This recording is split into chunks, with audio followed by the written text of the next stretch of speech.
Hey, how you doing? Good. How are you? Good. I'm going to my office. How fancy. You have your own office, huh?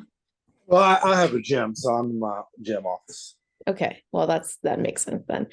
So it's been about a year since you fought. What have you been up to in that year? Can you talk to us about that? Yeah, I had a real. I don't want to use the term injury because I feel like that implies that something gets hurt. But I had a really hard start training day at the beginning of the summer. Everything went well, and then I was mopping, and my back just kind of locked up to where I couldn't bend over. I couldn't bend at all. So, I thought, well, this will last a week, and it lasted about 4 months. So, I had quite a long time there where all I could really do was kickbox and couldn't really do much else. Couldn't do hard cardio or anything like that. So pretty much all my cardio came from kickboxing and hitting pads. So I kind of had just some time that I couldn't take fights. I had a couple of fight offers I had to turn down because of that. And so that's kind of been the story of sitting out for a year. What was that like for you mentally? Because I'm sure that turning down fights had to have been difficult. Yeah, it was a hard. The first time it was a very hard decision to make. I had to kind of go over it with my coach and my manager, and they both said the same thing that I don't need to do it.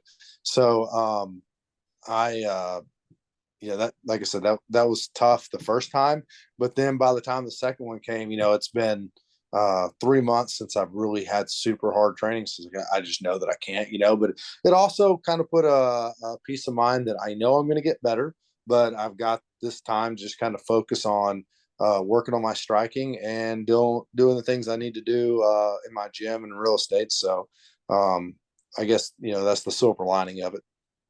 Yeah, and I guess like you said, there's the silver lining. In coming off of a loss and having that time off, there had to have been, I'm sure, times where you were like, I want to get back in there and prove myself again, but also you were kind of given that time to work on things that maybe you wouldn't have had time to work on if you had just gotten back right in.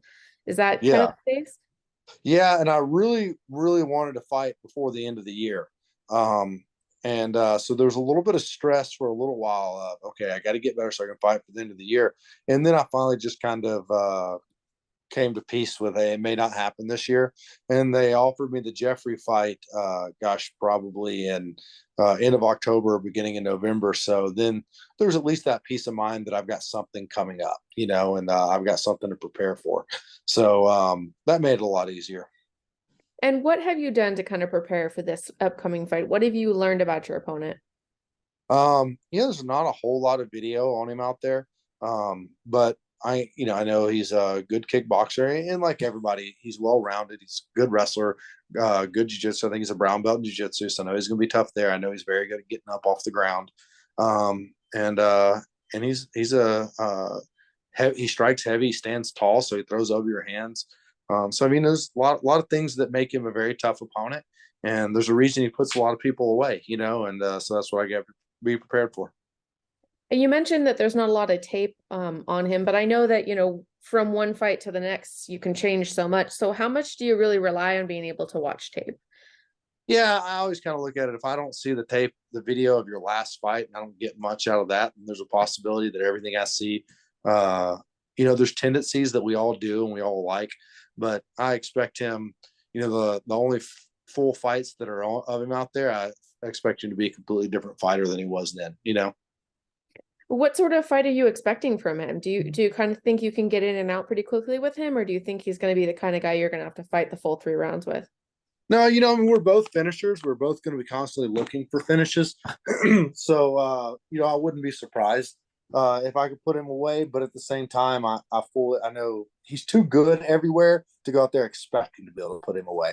I think if I do catch a lot of people and stuff kind of in transitions or, I've got some places I feel like I throw pretty heavy punches in certain positions on the feet, so I can catch you with any of that, but outside of that, I got to kind of expect that there's nowhere I'm going to put him. He's uncomfortable, and he's going to be there for 15 minutes. And I guess my last question for you, seeing as if you get past this opponent, what's the game plan for the rest of the year and for the rest of your career going forward? Where do you see yourself going next? I get a lot of questions about that. Right now, I'm just focused on this fight. I got one fight ahead of me. I got to take care of that. Then we'll see where to go from there. I think I'm at a point in my career which I really like and appreciate. I think it just takes a lot of pressure off that between every fight, I get to sit down with my wife and say, okay, what's best for our family from here? Awesome. Thank you so much for your time. I really appreciate it. All right. Thank you. Thanks. Have a great day. You too. Bye. Bye bye.